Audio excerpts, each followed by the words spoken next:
S, Anand ಬೈದನ ಮನೆ ಇದ್ದಾರೆ ನಮ್ಮ ಜೊತೆಗೆ ನೇರ ಸಂಪರ್ಕದಲ್ಲಿ. ಆನಂದ್, ಕೆಲವರಿಗಾದರೂ ಒಂದು ರಿಯಲೈಸ್ ಆಗ್ತಾ ಇದೆಯಾ ಇದನ್ನು ಇನ್ನಷ್ಟು ಸೂಕ್ಷ್ಮವಾಗಿ ಹ್ಯಾಂಡಲ್ ಮಾಡಬಹುದಾಗಿತ್ತು ಅಂತ? ನಡೀತಾ ಇರುವ ಪತ್ರಿಕಾಗೋಷ್ಠಿಗಳನ್ನು ನೋಡಿದ್ರೆ ಪರಿಸ್ಥಿತಿ ಕೈ ಮೀರ್ತಾ ಇದೆ ಅನಿಸ್ತಿದೆ.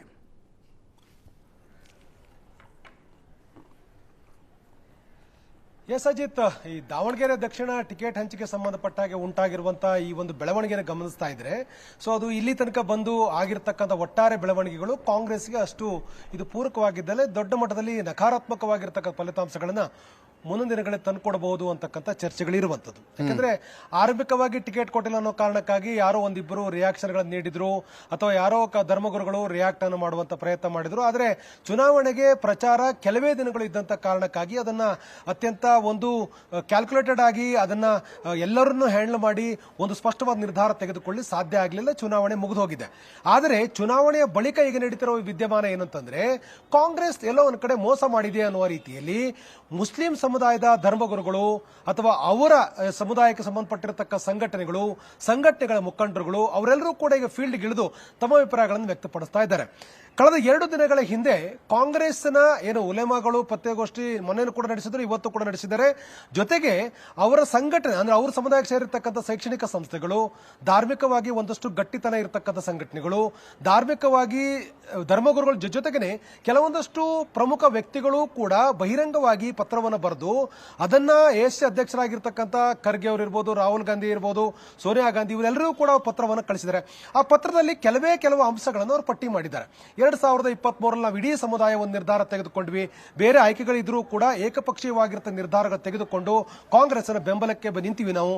ಇಷ್ಟಾಗಿಯೂ ಕೂಡ ಕಾಂಗ್ರೆಸ್ ನಮಗೆ ಮೋಸ ಮಾಡಿದೆ ಅಂತಕ್ಕಂಥದ್ದು ಬಹಳ ಸ್ಪಷ್ಟವಾಗಿ ಪತ್ರದಲ್ಲಿ ಉಲ್ಲೇಖ ಮಾಡಿದ್ದಾರೆ. ಇನ್ನೊಂದು ಬಹಳ ಪ್ರಮುಖವಾಗಿ ಅವರು ಹೇಳ್ತಾ ಇರತಕ್ಕಂಥದ್ದು, ಕಾರ್ಯಾಂಗದ ಒಳಗಡೆ ಮತ್ತು ಶಾಸಕಾಂಗದ ಒಳಗಡೆ ನಮಗೆ ಸಿಗಬೇಕಾಗಿರ್ತಕ್ಕಂಥ ಆದ್ಯತೆಗಳು ಇನ್ನೂ ಕೂಡ ಸಿಕ್ಕಿಲ್ಲ, ಕಾಂಗ್ರೆಸ್ ಎಲ್ಲೋ ಒಂದು ಕಡೆ ಮೋಸ ಮಾಡಿದೆ ಅಂತಕ್ಕಂಥ ಒತ್ತಿ ಹೇಳುವಂತ ಪ್ರಯತ್ನಗಳನ್ನು ಮಾಡಿದ್ದಾರೆ. ಸಹಜವಾಗಿ ಒಂದು ಟಿಕೆಟಿನ ಕಾರಣಕ್ಕಾಗಿ ಅಷ್ಟೇ ಅಲ್ಲ, ಬದಲಾಗಿ ಕಳೆದ 3 ವರ್ಷಗಳ ಅವಧಿಯಲ್ಲಿ ಕಾಂಗ್ರೆಸ್ ಅಧಿಕಾರಕ್ಕೆ ಬಂದ ನಂತರದಲ್ಲಿ ಇಡೀ ಸಮುದಾಯವನ್ನು ಹೇಗೆ ನಡೆಸಿಕೊಳ್ಳುತ್ತೋ ಅಂತಕ್ಕಂಥದ್ರ ಬಗ್ಗೆ ಸಮುದಾಯದ ಒಳಗಡೆ ಒಂದು ಚರ್ಚೆ ಇದೆ. ಸಹಜವಾಗಿ 9ಕ್ಕಿಂತಲೂ 10 ಸಂಘಟನೆಗಳ ಪ್ರಮುಖರು ಎಐಸಿಸಿ ಅಧ್ಯಕ್ಷರಿಗೆ ಪತ್ರ ಬರೆದಾಗ ಆ ಪತ್ರದಲ್ಲಿ ಎಲ್ಲ ವಿಚಾರಗಳನ್ನು ಕೂಡ ಉಲ್ಲೇಖ ಮಾಡಿದ್ದಾರೆ. ಅಂದ್ರೆ ನಮಗೆ ಸಿಗಬೇಕಾಗಿರೋ ನ್ಯಾಯ ಸಿಕ್ಕಿಲ್ಲ, ನಮಗೆ ಮೋಸ ಆಗಿದೆ ಅಂತಕ್ಕಂಥ ಹೇಳಿದ್ದಾರೆ. ಇದು ಸಮುದಾಯದ ಒಳಗಡೆ, ಅದು ಬೀದರ್ನಿಂದ ಆರಂಭಗೊಂಡು ಚಾಮರಾಜನಗರದ ಜಿಲ್ಲೆಯಲ್ಲಿಯೂ ಕೂಡ ಇರತಕ್ಕಂಥ ಮುಸ್ಲಿಮರು ಕೂಡ ಒಂದೇ ರೀತಿಯಾಗಿ ಅಭಿಪ್ರಾಯಗಳನ್ನು ವ್ಯಕ್ತಪಡಿಸುವ ರೀತಿಯ ಒಂದು ವಾತಾವರಣವನ್ನು ಸೃಷ್ಟಿ ಮಾಡಲಾಗಿದೆ. ಇದು ಕಾಂಗ್ರೆಸ್ನ ನಾಯಕರಿಗೆ ಒಂದು ರೀತಿ ದೊಡ್ಡ ಮಟ್ಟದ ಆತಂಕವನ್ನು ತಂದುಕೊಡಬಹುದು ಅಂತಕ್ಕಂಥ ಚರ್ಚೆಗಳು ಈಗಿರುವಂತದ್ದು. ಹಾಗಾಗಿ ಮುಖ್ಯಮಂತ್ರಿ ಸಿದ್ದರಾಮಯ್ಯನವರು ಈ ವಿಚಾರದಲ್ಲಿ ಎಲ್ಲೂ ಕೂಡ ಮೌನ ಮುರಿದು ಅವರು ರಿಯಾಕ್ಟ್ ಅನ್ನು ಮಾಡ್ತಾ ಇಲ್ಲ. ಯಾಕಂದ್ರೆ ಯಾವುದೇ ರೀತಿಯ ರಿಯಾಕ್ಷನ್ ಕೊಟ್ಟರೂ ಕೂಡ ಅದು ಬೇರೆ ಬೇರೆ ರೀತಿಯಾಗಿರ್ತಕ್ಕಂಥ ಆಯಾಮಗಳು ಪಡ್ಕೊಳ್ತಕ್ಕಂಥ ಸಾಧ್ಯತೆಗಳಿದೆ. ಆ ಕಾರಣಕ್ಕಾಗಿ ಅವರು ಕೂಡ ಮೌನವಾಗಿದ್ದಾರೆ. ನಾವು ಇತ್ತೀಚೆಗೆ ಪತ್ರ ಬರೆದಿರ್ತಕ್ಕಂಥ ನಾಯಕರನ್ನ ಅಭಿಪ್ರಾಯಗಳನ್ನು ಅಂದ್ರೆ ಅವರು ಹಿಂದಿರ್ತಕ್ಕಂಥ ಶಕ್ತಿಯನ್ನು ಕೂಡ ಗಮನಿಸಬೇಕಾಗತ್ತೆ. ಎಲ್ಲೋ ಒಂದ್ ಕಡೆ ರಾಜಕೀಯ ನಾಯಕರು, MLCಗಳು ಅಥವಾ MLAಗಳು ಅಥವಾ ಅವ್ರ ಜೊತೆ ಇರ್ತಕ್ಕಂಥ ಕೆಲವೊಂದಷ್ಟು ಮುಖಂಡರಷ್ಟೇ ರಿಯಾಕ್ಟ್ ಮಾಡ್ತಾ ಇಲ್ಲ, ಅಥವಾ ಕೆಲವು ಮುಖಂಡರುಗಳು ಎಲ್ಲೋ ಒಂದ್ ಕಡೆ ಹೋಟೆಲ್ ಸಭೆ ಸೇರಿ ಅಭಿಪ್ರಾಯಗಳನ್ನು ವ್ಯಕ್ತಪಡಿಸ್ತಾ ಇಲ್ಲ. ಬದಲಾಗಿ ಆ ಒಂದು ಸಮುದಾಯ ಸೈದ್ಧಾಂತಿಕವಾಗೋ ಅಥವಾ ಆರ್ಥಿಕವಾಗೋ ಅಥವಾ ಧಾರ್ಮಿಕವಾಗೋ ಆ ಸಮುದಾಯದ ಮೇಲೆ ಪರಿಣಾಮ ಬೀರಬಹುದಾಗಿರ್ತಕ್ಕಂಥ ವ್ಯಕ್ತಿಗಳು ಕೂಡ ಧ್ವನಿ ಎತ್ತಿ ಹೇಳುವ ರೀತಿಯ ಒಂದು ವಾತಾವರಣ ಸೃಷ್ಟಿಯಾಗಿದೆ. ಇದು ಕಾಂಗ್ರೆಸ್ಗೆ ಒಂದು ದೊಡ್ಡ ಮಟ್ಟದ ಪೆಟ್ಟಾಗಬಹುದು.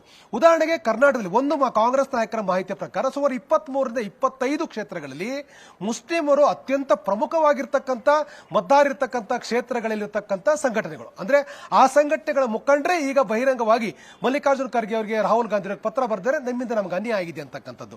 ಸೊ ಯಾವತ್ತೂ ಕೂಡ ಮುಸ್ಲಿಂ ಸಮುದಾಯ ಈ ನಾಯಕರುಗಳು ಹೊರಗಡೆ ಬಂದು ಈ ರೀತಿಯಾಗಿ ಅಭಿಪ್ರಾಯಗಳನ್ನು ವ್ಯಕ್ತಪಡಿಸುವ ಪ್ರಯತ್ನವನ್ನು ಯಾವತ್ತೂ ಕೂಡ ಮಾಡಿರಲಿಲ್ಲ. ಕಳೆದ ಬಾರಿ 2023ರಲ್ಲಿ ಆ ಸಮುದಾಯ ದೊಡ್ಡ ಮಟ್ಟದಲ್ಲಿ ಕಾಂಗ್ರೆಸ್ಗೆ ಬೆಂಬಲ ಕೊಟ್ಟ ಕಾರಣಕ್ಕಾಗಿಯೇ ಆ ಒಂದು ಕ್ಷೇತ್ರಗಳಿಗೆ ಗೆದ್ದಿರ್ತಕ್ಕಂಥ ನಾಯಕರ ಅಂತರ 30,000 35,000ಕ್ಕೆ ಡಿಫರೆನ್ಸ್ ಇತ್ತು.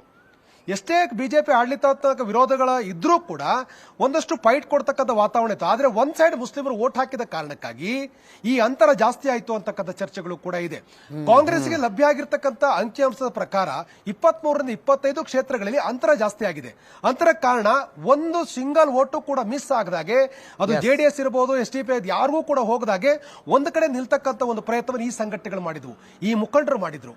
ಇವರೀಗ ಬಹಿರಂಗವಾಗಿ ಹೇಳಿಕೆಗಳು ನೀಡ್ತಾ ಇರ್ತಕ್ಕಂಥ, ಪತ್ರ ಬರೀತಕ್ಕಂಥದ್ದು ದೊಡ್ಡ ಮಟ್ಟದ ಒಂದು ಆತಂಕವನ್ನು ಕಾಂಗ್ರೆಸ್ ಅನ್ನು ನೋಡಿದೆ. ಹಾಗಾಗಿ ಎಲ್ಲ ಒಂದ್ ಕಡೆ ಕಾಂಗ್ರೆಸ್ ಒಳಗಡೆ ಆ ಕಾಂಗ್ರೆಸ್ನ ಬೆಂಬಲಿಸಿರ್ತಕ್ಕಂಥ ಸಮುದಾಯದ ನಾಯಕರಲ್ಲ ಅಷ್ಟೇ ಅಲ್ಲ, ಬದಲಾಗಿ ಸಮುದಾಯಗೂ ಕೂಡ ಒಳಗಡೆ ಒಂದು ಗಂಭೀರವಾಗಿರ್ತಕ್ಕ ಚರ್ಚೆಯನ್ನು ಹುಟ್ಟುಹಾಕಿದೆ. ನಮಗೆ ಮೋಸ ಆಗಿದೆ ಅಂತಕ್ಕಂಥದ್ದು, ಈ ಮೋಸ ಅಂತಕ್ಕಂಥ ವರ್ಡನ್ನ ಎಲ್ಲ ಕಡೆಯೂ ಕೂಡ ಅದನ್ನ ಪಸರಿಸತಕ್ಕಂಥ ಪ್ರಯತ್ನವನ್ನ ಸಮುದಾಯದ ಮುಖಂಡರುಗಳು ಮಾಡ್ತಾ ಇದ್ದಾರೆ. ಹಾಗಾಗಿ ಹೈಕಮಾಂಡ್ ಯಾವ ನಿರ್ಧಾರ ತೆಗೆದುಕೊಳ್ಳುತ್ತದೆ ಆನಂದ್. ಬಟ್ ಒಂದು ಕ್ಯೂರಿಯಸ್ ಪ್ರಶ್ನೆನೂ ಕೂಡ ಇದರಲ್ಲಿ ಉದ್ಭವ ಆಗುತ್ತೆ. ಸಮುದಾಯಕ್ಕೆ ಮೋಸ ಆಗಿದೆ ಅಂತಕ್ಕಂಥ ನರೇಟಿವನ್ನ ಒಂದು ಬೈ ಎಲೆಕ್ಷನ್ನಲ್ಲಿ ಟಿಕೆಟ್ ಕೊಡಲಿಲ್ಲ ಅನ್ನುವ ಕಾರಣಕ್ಕೋಸ್ಕರ ಆ ಒಂದು ನಿರ್ಧಾರಕ್ಕೆ ಸಮುದಾಯ ಹೇಗೆ ಬಂತು ಅಂತಕ್ಕಂಥದ್ದು ಕೂಡ ಅದರಲ್ಲಿ ನಾಯಕರ ಪಾತ್ರವನ್ನು ಎತ್ತಿ ತೋರಿಸುತ್ತೆ. ಈಗ ಅನೇಕ ಸಮುದಾಯಗಳಿಗೆ ಅನೇಕ ಬೈ ಎಲೆಕ್ಷನ್ಸ್ಗಳಲ್ಲಿ ಆಯಾ ಪಕ್ಷಗಳು ಟಿಕೆಟ್ ಕೊಟ್ಟಿರಲಿಕ್ಕಿಲ್ಲ. ಬಟ್ ಅಷ್ಟಕ್ಕೆ ಸಮುದಾಯಕ್ಕೆ ಮೋಸ ಆಯಿತು ಅಂತಕ್ಕಂಥದ್ದನ್ನು ಉಲೇಮಾಗಳು ಬಂದು ಹೇಳ್ತಿರ್ತಕ್ಕಂಥದ್ದು. ಸಮುದಾಯಕ್ಕೆ ಮೋಸ ಆಯಿತು. ಈಗ ದಾವಣಗೆರೆ ಅಲ್ಲ, ಇದು ಟಿಕೆಟ್ ಕೊಡಲಿಲ್ಲ ಅನ್ನೋದಕ್ಕಿಂತ ಪ್ರಶಾಂತ್ ನನಗನ್ಸೋದು ಆ್ಯಕ್ಷನ್ ಆಯ್ತಲ್ಲ ಆ ನಂತರ ಆ ಆ್ಯಕ್ಷನ್ನು ಮುಂದುವರಿಬಾರದು ಮತ್ತು ಈಗ ಆ್ಯಕ್ಷನ್ ಆಗಿರೋರ ಮೇಲಿನ ಕ್ರಮವನ್ನು ವಾಪಸ್ ತಗೊಳ್ಬೇಕು ಅನ್ನೋ ಕಾರಣಕ್ಕೆ ಅಂತ ಅನ್ಸುತ್ತೆ ಅಜಿತ್. ಅದರ್ವೈಸ್ ಈ ಆ್ಯಕ್ಷನ್ ಆಗಿರದೆ ಹೋಗಿದ್ರೆ ಹಿಂಗೆ ಆಗ್ತಿರ್ಲಿಲ್ಲ ಅಂತ. Action is after effect. ಸಮುದಾಯಕ್ಕೆ ಮೋಸ ಆಯಿತು ಅನ್ನುವ ನರೇಟಿವ್ ಆಕ್ಷನ್ ಆಗಿದ್ದಕ್ಕೆ ಬಂದಿಲ್ಲ. ಸಮುದಾಯಕ್ಕೆ ಮೋಸ ಆಯಿತು ಅಂತಕ್ಕಂಥ ನರೇಟಿವ್ ಬಿಲ್ಡ್ ಆಗಿರೋದು ದಾವಣಗೆರೆಯಲ್ಲಿ ನಮಗೆ ಟಿಕೆಟ್ ಕೊಡಲಿಲ್ಲ ಅನ್ನುವ ಕಾರಣಕ್ಕೋಸ್ಕರವೇ ಶುರುವಾಗಿದ್ದ ನರೇಟಿವ್ ಅದು. ಇಲ್ಲೇ ಈಗ ಅವರೇನು ಪತ್ರಿಕಾಗೋಷ್ಠಿಯನ್ನು ನಡೆಸ್ತಾರೆ ಅಬ್ದುಲ್ ರಜಾಕ್ ಖಾನ್, ದಾವಣಗೆರೆಗೆ ಹೋಗೋಕ್ಕಿಂತ ಮುಂಚೆ ಇಲ್ಲೇ ಬಂದು ಹೇಳಿದ್ರು ನಮ್ಮ ಸಮುದಾಯಕ್ಕೆ ಮೋಸ ಆಗಿದೆ ಅಂತಕ್ಕಂಥದ್ದನ್ನು. ಬಿಡಿ, ರಜಾಕ್ ಖಾನ್ ಬಿಟ್ಬಿಡಿ, ಅನೇಕ ನಾಯಕರು ಬಂದು ಹೊರಗಡೆ ಬಂದು ಹೇಳಿದ್ರು ನಮ್ಮ ಸಮುದಾಯಕ್ಕೆ ಮೋಸ ಆಗಿದೆ ಅಂತಕ್ಕಂಥದ್ದನ್ನು. ಸೊ ಕ್ಯೂರಿಯಸ್ ಪ್ರಶ್ನೆ ಇರತಕ್ಕಂಥದ್ದು, it is something to do with internal politics of Congress rather than ಇಲ್ಲ ಸಮುದಾಯಕ್ಕೆ ಮೋಸ ಆಗಿದೆ ಅಂತಕ್ಕಂಥ ನರೇಟಿವ್ ಒಂದು ಬೈ ಇಲೆಕ್ಷನ್ ಹೆಂಗೆ ಸೆಟ್ ಆಗ್ಲಿಕ್ಕೆ ಸಾಧ್ಯ ಆಗತ್ತೆ? ಆನಂದ. ಎಸ್ ಪ್ರಶಾಂತ್, ಇದು ಕೇವಲ ಒಂದು ಉಪಚುನಾವಣೆಯ ಟಿಕೆಟ್ ಸಿಕ್ಕಿಲ್ಲ ಅಂತಕ್ಕಂಥಷ್ಟೇ ಕಾರಣ ಅಲ್ಲ. ಕಳೆದ 3 ವರ್ಷಗಳ ಅವಧಿಯಲ್ಲಿ ಈ ಕಾಂಗ್ರೆಸ್ ಸರ್ಕಾರ ಅವರನ್ನ ದೊಡ್ಡ ಮಟ್ಟದಲ್ಲಿ ಬೆಂಬಲಿಸಿರತಕ್ಕ ಸಮುದಾಯವನ್ನ ಹೇಗೆ ನಡೆಸಿಕೊಳ್ತು ಅಂತ ಕೂಡ ಬಹಳ ಪ್ರಮುಖ ಆಗುತ್ತೆ. ಆ ಪತ್ರದಲ್ಲಿ ಬಹಳ ಸ್ಪಷ್ಟವಾಗಿ ಹೇಳಿದೆ, ಕಾರ್ಯಾಂಗದ ಒಳಗಡೆ ಶಾಸಕಾಂಗದ ಒಳಗಡೆ ನಮಗೆ ಸಿಗಬೇಕಾಗಿರ್ತಕ್ಕ ಗೌರವಗಳು ಸಿಕ್ಕಿಲ್ಲ ಅಂತಕ್ಕಂಥದ್ದು, ಕೆಲವು ಸೂಕ್ಷ್ಮ ಸಂದರ್ಭಗಳಲ್ಲಿ ನಮ್ಮ ಪರವಾಗಿರ್ತಕ್ಕಂಥ ನಿಲುವುಗಳನ್ನು ತೆಗೆದುಕೊಳ್ಳಬೇಕಾಗಿದ್ರೂ ಕೂಡ ಎಲ್ಲೋ ಒಂದು ಕಡೆ ಹಾರಿಕೆ ಉತ್ತರಗಳನ್ನು ಕೊಡಲಾಗಿದೆ ಅಂತಕ್ಕಂಥದ್ದನ್ನು ಕೂಡ ಮೆನ್ಷನ್ ಮಾಡಲಾಗಿದೆ. ಯಾಕೆಂದ್ರೆ ಕಳೆದ 3 ವರ್ಷಗಳ ಅವಧಿಯಲ್ಲಿ ನಾವು ಬೇರೆ ಬೇರೆ ಸಂದರ್ಭಗಳಲ್ಲಿ, ಉದಾಹರಣೆಗೆ ಈ ಶೈಕ್ಷಣಿಕವಾಗಿ ಮುಸ್ಲಿಂ ಸಮುದಾಯಗಳು ನಡೆಸತಕ್ಕಂಥ ಶಿಕ್ಷಣ ಸಂಸ್ಥೆಗಳಲ್ಲಿ ಸೀಟ್ ಅನ್ನ ರಿಸರ್ವ್ ಮಾಡತಕ್ಕಂಥ ಅಥವಾ ಸೀಟ್ ಅನ್ನ ಹೆಚ್ಚಿಗೆ ಮಾಡತಕ್ಕಂಥ ವಿಚಾರ ಇರಬಹುದು, ಫೀಸ್ ಸ್ಟ್ರಕ್ಚರ್ ಗಳನ್ನ ಫೈನಲ್ ಮಾಡತಕ್ಕಂಥ ವಿಚಾರದಲ್ಲೂ ಕೂಡ ನೆಗೆಟಿವ್ ಆಗಿರ್ತಕ್ಕ ತೀರ್ಮಾನಗಳು ತೆಗೆದುಕೊಳ್ಳಲಾಗಿದೆ ಅಂತಕ್ಕಂಥದ್ದು ಅವರ ಕೋಪ ಇದೆ ಒಂದು ಕಡೆ. ಇನ್ನೊಂದು ಕಡೆ ಬಹಳ ಪ್ರಮುಖವಾಗಿ ಧಾರ್ಮಿಕ ಮುಖಂಡರಿಗೆ ಕೆಲವೊಂದಷ್ಟು ಭರವಸೆಗಳನ್ನು ಈ ಸರ್ಕಾರ ಬರುವ ಮುಂಚಿತವಾಗಿ ಕೆಲವೊಂದಷ್ಟು ಭರವಸೆಗಳನ್ನು ಕೊಡಲಾಗಿದೆ. ಅಂದ್ರೆ ಮುಸ್ಲಿಂ ಸಮುದಾಯ ಭವನಗಳಿರಬಹುದು, ಬೇರೆ ಬೇರೆ ಭವನಗಳಿಗೆ ದೊಡ್ಡ ಪ್ರಮಾಣದ ಅನುದಾನವನ್ನು ಕೊಡ್ತೇವೆ ಅಂತಕ್ಕಂಥ ಭರವಸೆಗಳನ್ನು ಕೊಡಲಾಗಿತ್ತು, ಅದು ಇದುವರೆಗೂ ಕೂಡ ಕೊಟ್ಟಿಲ್ಲ. ಇನ್ನೊಂದು ಬಹಳ ಪ್ರಮುಖವಾಗಿ ಈ ಸರ್ಕಾರದ ಒಳಗಡೆ ಯಾವ ರೀತಿಯ ಒಂದು ಆದ್ಯತೆಗಳು ನೌಕರರಿಗೆ ಅಧಿಕಾರಿಗಳಿಗೆ ಸಿಗಬೇಕಾಗಿತ್ತು ಆ ಸ್ಥಾನಮಾನಗಳು ಸಿಕ್ಕಿಲ್ಲ ಅಂತಕ್ಕಂಥದ್ದನ್ನ ಬಹಳ ಪ್ರಮುಖವಾಗಿ ಈ ಸಮುದಾಯಗಳು ಕಳೆದ ಹಲವು ದಿನಗಳಿಂದ ಪ್ರಸ್ತಾಪ ಮಾಡ್ಕೊಂಡು ಬರ್ತಾ ಇದ್ದಾವೆ. ನಾವು ಎಲ್ ಕೆ ಅತೀಕ್ ಅವರನ್ನು ಅಷ್ಟೇ ನೋಡ್ತೇವೆ, ಬದಲಾಗಿ ಆ ತರದ ಹುದ್ದೆಗಳಲ್ಲಿ ಮುಸ್ಲಿಂ ಸಮುದಾಯದವರಿಗೆ ಅರ್ಹತೆ ಇದ್ರೂ ಕೂಡ ಜವಾಬ್ದಾರಿಯುತ ಸ್ಥಾನಗಳಲ್ಲಿ ಅವರಿಗೆ ಸೂಕ್ತ ಸ್ಥಾನ ಸಿಕ್ಕಿಲ್ಲ ಅಂತಕ್ಕಂಥ ಚರ್ಚೆಗಳು ಪಾರ್ಟಿ ಒಳಗಡೆ ಇದೆ. ದಿನವೂ ವಾಟ್ಸಪ್ಗಳಲ್ಲಿ ಮತ್ತು ಬೇರೆ ಬೇರೆ ಕಡೆ ಬಿಜೆಪಿಯವರು ಆರೋಪ ಮಾಡೋದೇನು, ಮುಖ್ಯಮಂತ್ರಿಗಳ ಪ್ರಿನ್ಸಿಪಲ್ ಸೆಕ್ರೆಟರಿಯಿಂದ ಹಿಡಿದು ಬೇರೆ ಬೇರೆ ಜಿಲ್ಲೆಗಳ ಡಿಸಿಗಳಿಂದ ಹಿಡಿದು ಆಯಕಟ್ಟಿನ ಜಾಗಗಳಲ್ಲಿ ಮುಸ್ಲಿಂ ಅಧಿಕಾರಿಗಳನ್ನು ಕಾಂಗ್ರೆಸ್ ತಂದು ಕೂರಿಸಿದೆ, ಬಿಜೆಪಿಯ ಮೊದಲ ಆರೋಪ. ಎರಡನೇ ಆರೋಪ, ಕಾಂಗ್ರೆಸ್ ಪಕ್ಷ ಮುಸ್ಲಿಮರಿಗೆ ತುಷ್ಟೀಕರಣದ ಸಂದರ್ಭದಲ್ಲಿ 2 ಹೆಜ್ಜೆ ಕರ್ನಾಟಕದಲ್ಲಿ ಮುಂದೆ ಹೋಗುತ್ತೆ ಅಂತಕ್ಕಂಥದ್ದು ಬಿಜೆಪಿಯ ಎರಡನೇ ಆರೋಪ ಇರತಕ್ಕಂಥದ್ದು. ಹೀಗಿರುವಾಗ ಮುಸ್ಲಿಮರಿಗೆ ಒಂದು ಅದು ಈಗ ನೀವು ರಾಜ್ಯಸಭೆ ಮತ್ತು ವಿಧಾನ ಪರಿಷತ್ ತೆಗೆದುಕೊಳ್ಳಿ, ಈಗ ನಾಸಿರ್ ಹುಸೇನ್ರಿಂದ ಹಿಡಿದು ಎಲ್ಲದರಲ್ಲೂ ಕಾಂಗ್ರೆಸ್ ಪಕ್ಷ ಒಂದು ಮುಸ್ಲಿಂ ರಿಪ್ರೆಸೆಂಟೇಷನ್. ನಾನು ಯಾರನ್ನೋ ಸಮರ್ಥಿಸ್ಕೊಳ್ಳೋದು ಬಿಡೋದು ಪ್ರಶ್ನೆ ಇಲ್ಲ, ನನಗೆ ಪೊಲಿಟಿಕಲ್ ಅಂಡರ್ಸ್ಟ್ಯಾಂಡಿಂಗ್ಗೆ ಬೇಕಾಗಿರ್ತಕ್ಕಂಥದ್ದು ಒಂದು ಬೈ ಇಲೆಕ್ಷನ್ಸ್ನಲ್ಲಿ ಒಂದು ಟಿಕೆಟ್, ಅದು ಮುಸ್ಲಿಮರಿಗೆ ಕೊಟ್ಟಿರ್ತಕ್ಕಂಥ ಟಿಕೆಟ್ ಇರಲಿಲ್ಲ. ಎಸ್, ಶಾಮ್ನೂರ್ ಫ್ಯಾಮಿಲಿ ಟಿಕೆಟ್ ಇತ್ತು, ಅದನ್ನು ಮೊಮ್ಮಗನಿಗೆ ಕೊಡಬೇಕೋ ಬಿಡಬೇಕೋ, ದಟ್ ಈಸ್ ಡಿಬೇಟಬಲ್ ಇಶ್ಯೂ, ಅದನ್ನು ಪ್ರತ್ಯೇಕ ಡಿಬೇಟ್ ಅಂದ್ಕೋಣ. ಬಟ್ ಒಂದು ಟಿಕೆಟ್ ಕೊಡದೇ ಇದ್ದದ್ದು ಕಾಂಗ್ರೆಸ್ ಪಕ್ಷದ ವಿರುದ್ಧವೇ ಮುಸ್ಲಿಮರು ಈ ಪ್ರಮಾಣದ ಬಂಡಾಯ ಹೇಳಲಿಕ್ಕೆ ಜಮೀರ್ ಅಹ್ಮದ್ ಖಾನ್ರ ನ್ಯೂಕ್ಲಿಯಸ್ ಇರೋದು ಕಾರಣನ, ಕಾಂಗ್ರೆಸ್ನ ಆಂತರಿಕ ರಾಜಕಾರಣ ಕಾರಣನ ಈ ನರೇಟಿವನ್ನು ಸೆಟ್ ಮಾಡ್ತಕ್ಕಂಥ ಪ್ರಯತ್ನ ಮಾಡಲಾಗ್ತಿದೆಯಾ? That is a bigger question Anand. ಈಗಾಗಲೇ ಪ್ರಶಾಂತ್ ಸರ್ಕಾರದ ಮೇಲೆ ಈ ಒಂದು ವಿಚಾರವನ್ನು ಇಟ್ಟುಕೊಂಡು ದೊಡ್ಡ ಮಟ್ಟದ ಒತ್ತಡ ಹಾಕ್ತಕ್ಕಂಥ ಪ್ರಯತ್ನವನ್ನು ಕೂಡ ಸಮುದಾಯದ ಮುಖಂಡರು ಮಾಡ್ತಾ ಇದ್ದಾರೆ. ನಾವು ಅನುಭವ ಆದ್ರೆ ಬೇರೆ ಬೇರೆ ಆಯಕಟ್ಟಿನ ಸ್ಥಳಗಳಲ್ಲಿ ಅವರಿಗೆ ಜವಾಬ್ದಾರಿ ಕೊಟ್ಟಿದ್ರು ಕೂಡ ಅರ್ಹತೆ ಮೇಲೆ ಕೊಟ್ಟಿದ್ವಿ ಅಂತಕ್ಕಂಥ ಸಂದೇಶನ ಸರ್ಕಾರ ಕೊಡ್ತದೆ. ಆದ್ರೆ ನಾವು ನಿರೀಕ್ಷೆ ಮಾಡಿದ ಹಾಗೆ ನಮಗೆ ಸೂಕ್ತ ಸ್ಥಾನಮಾನ ಸಿಕ್ಕಿಲ್ಲ ಅಂತಕ್ಕಂಥದ್ದನ್ನ ಬಹಳ ಸ್ಪಷ್ಟವಾಗಿ ಹೇಳುವ ಪ್ರಯತ್ನವನ್ನು ಅವರು ಮಾಡಿದ್ದಾರೆ. ಎಲ್ಲೆಲ್ಲಿ ಸಿಗಬೇಕಾಗಿತ್ತು ಅಲ್ಲಿ ಸಿಕ್ಕಿಲ್ಲ ಅಂತಕ್ಕಂಥ ಆರೋಪವನ್ನು ಅದ್ರಲ್ಲಿ ಮಾಡಿದ್ದಾರೆ. ಒಂದು ಪತ್ರದಲ್ಲಿ ಬಹಳ ಸ್ಪಷ್ಟವಾಗಿ ಉಲ್ಲೇಖ ಮಾಡಿರುತ್ತೆ ಒಂದು ಕಡೆ. ಇನ್ನೊಂದು ಬಹಳ ಪ್ರಮುಖವಾಗಿ ಈ ಒಂದು ವಿಚಾರದಲ್ಲಿ ಅಂದ್ರೆ ಈಗ ಶಾಮನೂರ್ ಫ್ಯಾಮಿಲಿಗೆ ಟಿಕೆಟ್ ಕೊಟ್ಟ ವಿಚಾರದಲ್ಲಿ ಡಿಫೆಂಡ್ ಮಾಡ್ಕೊಳ್ಳಿಕ್ಕೆ ಬೇರೆ ಬೇರೆ ರೀತಿಯಾಗಿರ್ತಕ್ಕಂಥ ಆಯಾಮಗಳ ರೀತಿಯಲ್ಲಿ ಚರ್ಚೆಗಳ ಸಮರ್ಥನೆ ಆಗ್ತಾ ಇದೆ. ಆದ್ರೆ ಯಾರೋ ಡೆತ್ ಆಗಿದ್ರೆ ಅವ್ರ ಕುಟುಂಬಕ್ಕೆ ಕೊಡಬೇಕು, ಅವ್ರ ಮಗನಿಗೆ ಕೊಡಬೇಕು ಅಂತಕ್ಕಂಥ ಒಂದು ಕಡೆ ಹೇಳ್ತಾ ಇರುವಂತ ಕಾಂಗ್ರೆಸ್ ಪಾರ್ಟಿ ಮೊಮ್ಮಗನಿಗೂ ಕೂಡ ಕೊಡಬೇಕಾ ಅನ್ನೋದನ್ನ ಕ್ಲಾರಿಟಿ ಕೊಡಬೇಕಾಗಿತ್ತು, ಅದು ಕೊಟ್ಟಿಲ್ಲ. ಮತ್ತೆ ಪಾರ್ಟಿಯಲ್ಲಿ ಬಹಳ ಮುಖ್ಯವಾಗಿ ಕ್ರಮ ತೆಗೆದುಕೊಳ್ಳೋದು ಬೇರೆ ಅಥವಾ ಎಚ್ಚರಿಕೆ ಕೊಡೋದು ಬೇರೆ ಅಥವಾ ಎಲ್ಲ ಒಂದು ಕಡೆ ಟಾರ್ಗೆಟ್ ಮಾಡೋದು ಬೇರೆ ಅಂತಕ್ಕಂಥ ಮಾತುಗಳು ಕೂಡ ಕೇಳಿ ಬರ್ತಾ ಇದೆ. ಸ್ವತಃ ಕೆಪಿಸಿಸಿ ಮಾಜಿ ಅಧ್ಯಕ್ಷರಾಗಿರ್ತ ದಿನೇಶ್ ಗುಂಡೂರಾವ್ ಹೇಳಿದ್ರು ಟಾರ್ಗೆಟ್ ಮಾಡೋದು ಬೇರೆ, ಕ್ರಮ ತೆಗೆದುಕೊಳ್ಳೋದು ಬೇರೆ ಅಂತಕ್ಕಂಥ ಮಾತನ್ನು ಕೂಡ ಹೇಳಿದ್ರು. ಅಂದ್ರೆ ಅಧಿಕೃತ ಅಭ್ಯರ್ಥಿ ಘೋಷಣೆ ಮುಂಚಿತವಾಗಿ ಶಾಮನೂರ್ ಕುಟುಂಬದವರು 2 ನಾಮಪತ್ರಗಳನ್ನು ಸಲ್ಲಿಕೆ ಮಾಡಿದ್ದು ಯಾಕೆ ಅಂತಕ್ಕಂಥ ಬಗ್ಗೆ ಕ್ಲಾರಿಟಿ ಕೊಡಬೇಕು. ಅದು ಪಕ್ಷ ವಿರೋಧ ಚಟುವಟಿಕೆ ಅಲ್ವಾ ಅಂತಕ್ಕಂಥ ಪ್ರಶ್ನೆಯನ್ನು ಕೂಡ ಮುಸ್ಲಿಂ ನಾಯಕರು ಕೇಳ್ತಾ ಇದ್ದಾರೆ.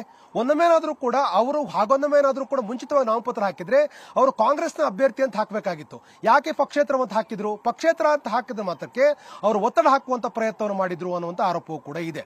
ಇನ್ನೊಂದು ಬಹಳ ಪ್ರಮುಖವಾಗಿ ಶಾಮನೂರ್ ಅವರು ಅಧಿಕೃತವಾಗಿ ಬಹಿರಂಗ ಸಭೆಯಲ್ಲಿ ಇನ್ನೊಂದು ಪಕ್ಷದ ಅಭ್ಯರ್ಥಿ ಗೆಲ್ಲಿ ಅಂತಕ್ಕಂಥದ್ದನ್ನು ಹೇಳಿದ್ರು. ಇದು ಎಷ್ಟರ ಮಟ್ಟಿಗೆ ಸರಿ ಅಂತಕ್ಕಂಥ ಪ್ರಶ್ನೆಯನ್ನು ಕೂಡ ಈಗ ಮುಸ್ಲಿಂ ನಾಯಕರು ಕೇಳಿದೆ. ಹೀಗೆ ಆರೋಪಗಳ ಪಟ್ಟಿಯನ್ನು ಮಾಡ್ತಾ ಇದ್ದಾರೆ. ಅಲ್ಲಿಗೆ ಮುಂದಿನ ದಿನಗಳಲ್ಲಿ ಒಂದು ಅಪಾಯಕಾರಿ ಬೆಳವಣಿಗೆ ಅಲ್ವಾ ಆನಂದ್ ಇದು? ಒಂದು ದೊಡ್ಡ ಸಮುದಾಯ ಈ ರೀತಿ ಆರ್ಮ್ ಟ್ವಿಸ್ಟಿಂಗ್ ಮಾಡಿಬಿಟ್ರೆ, ಬ್ಲ್ಯಾಕ್ ಮೇಲಿಂಗ್ ಇಳಿದ್ಬಿಟ್ರೆ, 20-25 ಕ್ಷೇತ್ರದಲ್ಲಿ ಡಿಸೈಡಿಂಗ್ ಫ್ಯಾಕ್ಟರಿ ಇಷ್ಟು ಕ್ಷೇತ್ರ ನಮಗೆ ಕೊಡಿ ಅಂತ ಕೂತ್ಕೊಂಡ್ರೆ ಕಾಂಗ್ರೆಸ್ಸಿಗೆ ರಿಸ್ಕಿ ಅಲ್ವಾ? ಎಸ್ ಖಂಡಿತವಾಗ್ಲೂ ಕೂಡ ನಾನು ಈಗಾಗಲೇ ಹೇಳ್ತೇನೆ, ಈಗ ಆಗ್ತಿರ್ತಕ್ಕಂಥ ಬೆಳವಣಿಗೆ ಕಾಂಗ್ರೆಸ್ ನಿಶ್ಚಯವಾಗಿಯೂ ಕೂಡ ದೊಡ್ಡ ಮಟ್ಟದ ಆತಂಕವನ್ನು ತಂದೊಡುತ್ತೆ ಅಂತಕ್ಕಂಥ ಚರ್ಚೆಗಳಿದೆ. ಯಾಕೆಂತಂದ್ರೆ ಇವತ್ತು ಪತ್ರಿಕಾಗೋಷ್ಠಿ ನಡೆಸಿರ್ತಕ್ಕಂಥ ಉಲೇಮಗಳು ಹೇಳಿದ್ದೇನು 67 ಲಕ್ಷ ಮತದಾರಿದ್ದೇವೆ ಅಂತಕ್ಕಂಥ ಮಾತನ್ನು ಅವ್ರು ಹೇಳ್ತಾ ಇದ್ದಾರೆ.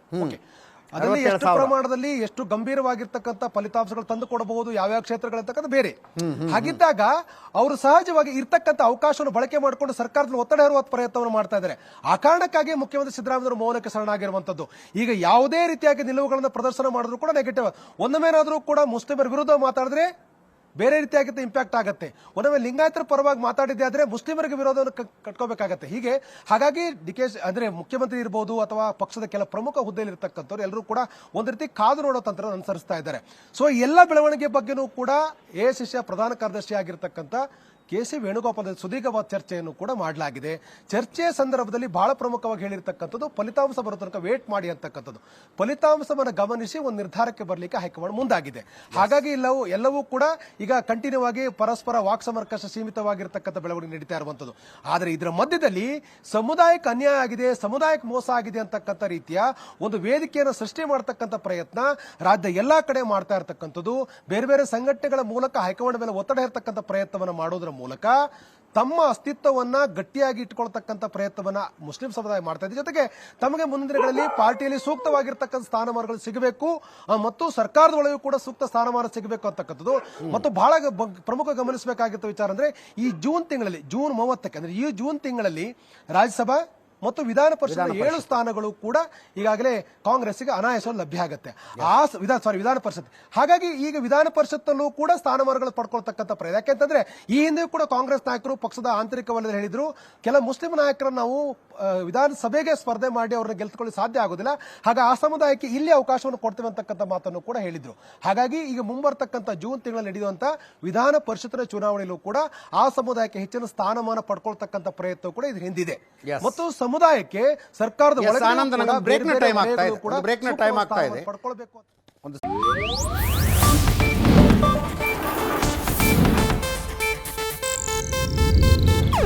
ಇದು ಏಷ್ಯಾನೆಟ್ ನ್ಯೂಸ್ ನೆಟ್ವರ್ಕ್ ಪ್ರಸ್ತುತಿ.